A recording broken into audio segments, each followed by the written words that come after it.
اعوذ باللہ من الشیطان الرجیم بسم اللہ الرحمن الرحیم ان الذین اتقوا اذا مسهم طائف من الشیطان تذکروا، اور یہی روش ہے تقوی والوں کی، جن لوگوں کے اندر تقوی ہوتا ہے جب ان پر کوئی گزر ہو جاتا ہے شیطان کے کسی سائے کا۔ اذا مسهم طائف من الشیطان،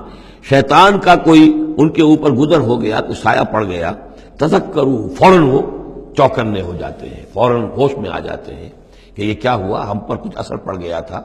کچھ عارضی طور پر کچھ غفلت سے طاری ہو گئی تھی، جیسے کہ خود حضور فرماتے ہیں صلی اللہ علیہ وسلم انہ لیغان علی قلبی، میرے دل پر بھی کبھی کبھی حجاب سا آ جاتا ہے، وانی لاستغفر اللہ 70 مرۃ فی کل یوم، اور میں روزانہ 70 مرتبہ اللہ سے استغفار کرتا ہوں۔ لیکن یہ سمجھ لیجئے کہ ہمارے دل کے اوپر حجاب وہ بہت اور شے ہے، اور حضور کے قلب مبارک پر حجاب،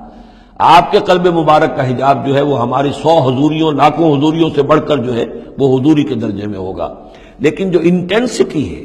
جو تعلق مع اللہ کی انٹینسٹی ہے، اس میں ذرا سی کمی بھی آ گئی ہے تو اس سے حضور نے تعبیر کیا کہ میرے بھی دل پر کبھی کبھی حجاب آ جاتا ہے۔ انہ لیغان علی قلبی، انٹینسٹی تو کم ہو گئی نا، یہ بجلی جس پاور کی ہے ذرا سی کم ہو جائے گی تو ایک دفعہ تو آپ کو محسوس ہوگا اندھیرا ہو گیا، حالانکہ بجلی ہے، روشنی ہے، اندھیرا نہیں ہوا ہے، لیکن اس کی پاور کم ہوئی ہے۔ تو فرمایا کہ انہ لیغان علی قلبی وانی لاستغفر اللہ 70 مرۃ فی کل یوم۔ ان الذین اتقوا اذا مسهم طائف من الشیطان تذکروا، تو فوراً وہ چوکنے ہو جاتے ہیں، یاد کرتے ہیں، فاذا هم مبصرون، اور ان کی آنکھیں کھل جاتی ہیں، انہیں حقائق نظر آنے لگتے ہیں، وقتی سا جو سایہ پڑ گیا تھا اس سے وہ فوراً نکل آتے ہیں۔ وَإِخْوَانُهُمْ يَمُدُّونَهُمْ، باقی جو شیطانوں کے بھائی ہیں انہیں شیطان گھسیٹ کر لے جاتے ہیں، فی الغی، وہ اس کجی کے اندر وہ گھسیٹتے ہوئے دور تک پہنچاتے ہیں، جیسے بلم بن باورہ کو پہنچایا کہ اسے آخری حد تک پہنچا کر دم لیا۔ تو شیطانوں کا جو ولی ہوگا پھر شیطان کا تو اس کے اوپر زور چلے گا، لیکن جو اللہ کے بندے ہیں ان پر تو شیطان کا اختیار ہے ہی نہیں، وہ تو یہ کہ جیسے ہی ذرا سا ان کے اوپر کوئی اثر پڑا بھی، کوئی سایہ سا آیا بھی تو فوراً چونک گئے اور اللہ کی طرف متوجہ ہو گئے۔ ثم لا یقصرون، پھر وہ کمی نہیں کرتے، اسے آخری منزل جو ہے گمراہی کی وہاں تک پہنچا کر رہتے ہیں۔ وَإِذَا لَمْ تَأْتِهِمْ بِآیَةٍ، اب دیکھیے یہ عمود ان دونوں صورتوں کا، خاص طور پر انعام کا، آیت لاؤ، نشانی لاؤ، معجزہ دکھاؤ، نبوت منوانا چاہتے ہو، رسالت منوانا چاہتے ہو تو دکھاؤ معجزہ، حصی معجزہ، جیسے موسیٰ کو ملے، جیسے عیسیٰ کو ملے، وغیرہ وغیرہ۔ اب اس کو سم اپ کر رہے ہیں، وَإِذَا لَمْ تَأْتِهِمْ بِآیَةٍ، اے نبی جب آپ ان کے پاس کوئی معجزہ نہیں لائے، قالوا، انہوں نے کہا لولا اجتبیتہا، کیوں نہیں کوئی چن کر لے آتے، کہیں سے چھانٹ کر لے آتے، تو اب تمہارا دعویٰ یہ ہے تم اللہ کے رسول ہو، محبوب ہو، تو کیا وجہ ہے، کیوں رہ گئے، کس وجہ سے؟ لولا اجتبیتہا، کہیں سے کوئی چھانٹی کر کے، کہیں سے کوشش کر کے لے آتے۔ قل انما اتبع ما یوحی الیہ، اس زمن میں ایک واقعہ میں نے پڑھا تھا، یہ تفسیر کبیر میں، امام راضی کی تفسیر میں، کہ حضور کے ایک پھوپھی زاد بھائی تھے، اگرچہ وہ ایمان نہیں لائے تھے لیکن حضور سے ہمدردی رکھتے تھے، ساتھ رہتے تھے، تعاون کرتے تھے، جہاں کہیں حضور جاتے تھے دل میں نرمی تھی ان کے، اور امید تھی حضور کو کہ حضور ایمان لے آئیں گے۔ لیکن جب آخری معاملہ یہ ہوا کہ جو سرداران قریش تھے انہوں نے گویا کہ ان کے اپنے زوم میں انہوں نے حجت قائم کر دی، اے نبی یہ معجزہ دکھا دو، اے محمد چلو مان لیں گے، چلو یہ نہیں دکھا سکتے یہ دکھا دو، یہ نہیں دکھا سکتے یہ دکھا دو، وہ سب سورہ بنی اسرائیل میں آئے گا۔ تو جب یہ ساری باتیں حضور نے کہا نہیں میرے اختیار میں نہیں ہے، یہ تو اللہ تعالیٰ کا فیصلہ ہے، اللہ جب چاہے گا دکھائے گا، میرے اختیار میں نہیں ہے، تو پھر وہاں سے حضور جب اٹھے سب وہاں تو شور مچ گیا، پھر ظاہر بات ہے کہ وہ تو تالی پٹ گئی ہوگی کہ بس رہ گئے ان کی، اب یہ تو ہمارے جو عوام ہیں انہوں نے کہا ہوگا کہ ہمارے سردار تو جیت گئے، اس لیے کہ یہ تو ناکام رہ گئے، انہوں نے تو آخری درجے میں کہہ دیا یہ نہیں دکھا سکتے یہ دکھا دو، یہ نہیں دکھا سکتے یہ دکھا دو، یہ معجزہ نہیں تو یہ دکھا دو، یہ نہیں تو یہ دکھا دو، کوئی بھی نہیں دکھا سکتے۔ تو اس کے بعد جب حضور کے ساتھ وہاں سے حضور دل گرفتہ ہو کر اٹھے اور آئے تو ساتھ وہ پھوپھی زاد بھائی بھی تھا، اس نے کہا کہ محمد آج تو آپ کی قوم نے آپ پر حجت قائم کر دی ہے، اب میں آپ کا ساتھ نہیں دے سکتا۔ یعنی یہ ہے کہ جو اثر پڑتا تھا لوگوں کے اوپر کہ اب تو حجت آپ پر قائم ہے، تو جس کو میں نے کہا تھا سورہ انعام کا وہ مقام کہ ان کان کبر علیک اعراضهم فان استطعت فتبتغي نفقا في الارض او سلما في السماء فتاتيهم بآیہ،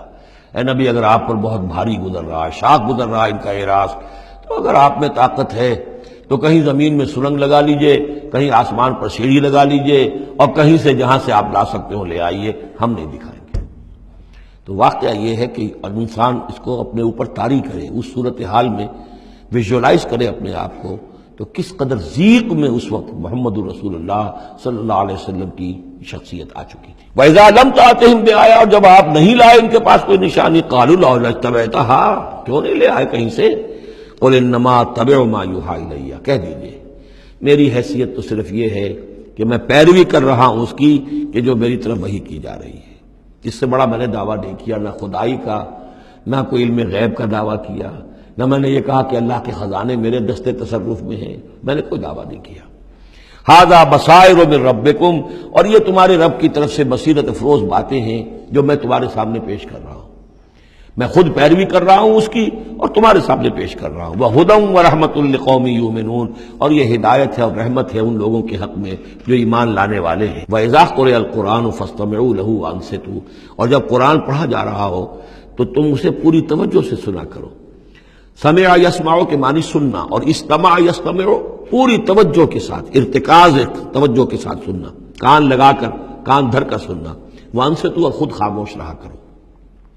اسی آیت کو دلیل بناتے ہیں وہ حضرات جو یہ سمجھتے ہیں کہ امام کے پیچھے جہری قرات میں پڑھنا نہیں چاہیے، اس لیے کہ ظاہر بات ہے کہ جب امام پڑھ رہا ہے تو آپ کو پوری توجہ سے امام کی قرات کو سننا چاہیے۔ خود پڑھنے کی طرف توجہ کریں گے تو پھر اس کے سننے کی طرف توجہ جو ہے وہ نہیں رہے گی۔ اور یہاں خاص حکم بھی ہے انصتوا، خود خاموش رہو، لعلکم ترحمون، تاکہ تم پر رحم کیا جائے۔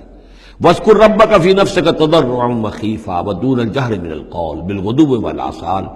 اور اپنے رب کو یاد کرتے رہا کرو اپنے جی ہی جی میں، تضرعاً، عاجزی کرتے ہوئے، گڑ گڑاتے ہوئے۔ اس عاجزی اور گڑ گڑانے کی انتہا ہے وہ دعا جو میں نے نقل کی ہے، جو مسلمانوں پر قرآن مجید کے حقوق کے نام سے میرا کتابچہ ہے، اس کے آخر میں مقام عبدیت، اللہم انی عبدک وابن عبدک وابن امتک فی قبضتک ناصیتی بیدک ماض فی حکمک عدل فی قضاؤک۔ اے اللہ میں تیرا بندہ ہوں، غلام ہوں، میرا باپ بھی تیرا بندہ اور غلام تھا، میری ماں تیری ادنا کنیز تھی، میں تیرے قبضہ قدرت میں ہوں، میرے پورے وجود میں تیرا ہی حکم جاری و ساری ہے، اور تو جو بھی میرے بارے میں فیصلہ کرے عدل فی قضاؤک، وہ یقیناً حق پر اور عدل پر مبنی ہے۔ یہ عاجزی۔ اسألک بکل اسم هو لک، میں تجھ سے درخواست کر رہا ہوں تیرے ہر نام کے حوالے سے تیرا ہے، علمتہ احدا من خلقک، جو تو نے کسی اپنی مخلوق کو سکھایا، او انزلتہ فی کتابک، یا اپنا نام تو نے اپنی کسی کتاب میں نازل فرمایا، اب استاثرت بہ فی مکنون الغیب عندک، یا اپنے اس نام کو تو نے اپنے پاس ہی غیب میں ہی کہیں چھپا کر رکھا ہوا ہے، خزانہ بنایا ہوا ہے۔ میں ان تمام ناموں کے حوالوں سے سوال کے حوالے سے واسطے سے تم آپ سے درخواست کرتا ہوں، ان تجعل القرآن ربیع قلبی ونور صدری وجلاء حزنی وذہاب ہمی وغمی،